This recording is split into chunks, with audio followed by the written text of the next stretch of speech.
Hey everyone, how y'all doing? Real quick, I wanted to share with you another one of my favorite books that I've read over the years. As you can see, I have many books and movies too. We'll get to those later. But right now, we're focusing on the books. Um, so, anyone who knows me knows how big of a Motown fan that I am, especially the Supremes. That was is one of my favorite groups of all time. And years ago, was it 84 or something like that, when Motown 25 first aired, I remember being so excited about watching that show because the Supremes, which was Diana Ross, Mary Wilson, and Cindy Birdsong, because Florence Ballard, the original Supreme, had already passed by that time. But anyway, those three, among other groups, were going to reunite for that show. And this is before the time of YouTube and all of that. So other than listening to songs, my visual um, viewings of the Supremes have been very limited up until that time. Maybe just a clip or two that I may have seen on different TV shows, but by the time I became really aware of music to that degree, the Supremes had already broken up. So I just had, the old music.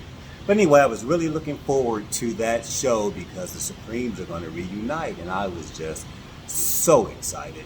I sat up and watched the whole show, which, was mostly good. I enjoyed the Temptations and the Four Tops, their Battle of the Bands. I enjoyed the Jacksons reuniting. I enjoyed Michael Jackson's Billie Jean, but I enjoyed the actual group more. And so anyway, we get to and the Supremes are at the very end. So, I make it through the whole show, and here we come at the end, and here come the Supremes, so supposedly.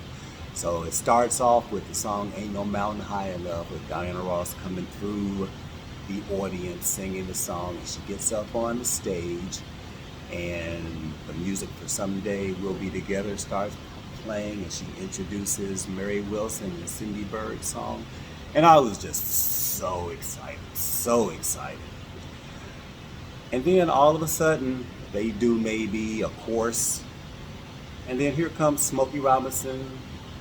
Here comes all these other people just flooding the stage, and I'm sitting there like, that's it. There was no Stop in the Name of Love. There was no Come See About Me. There was no Baby Love. I was so disappointed.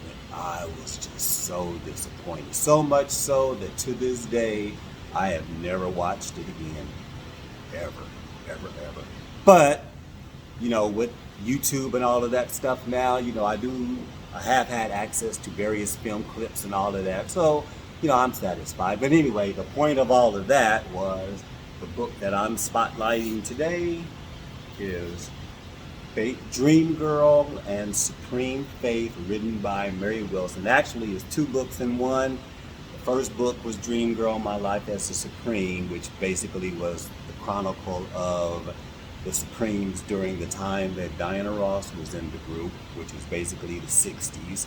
And then the second book, Supreme Faith, basically took place from 1970, when Diana Ross left and was replaced by Jean Terrell. And, up until like the mid 80s or early 90s, I think, when the second book was published.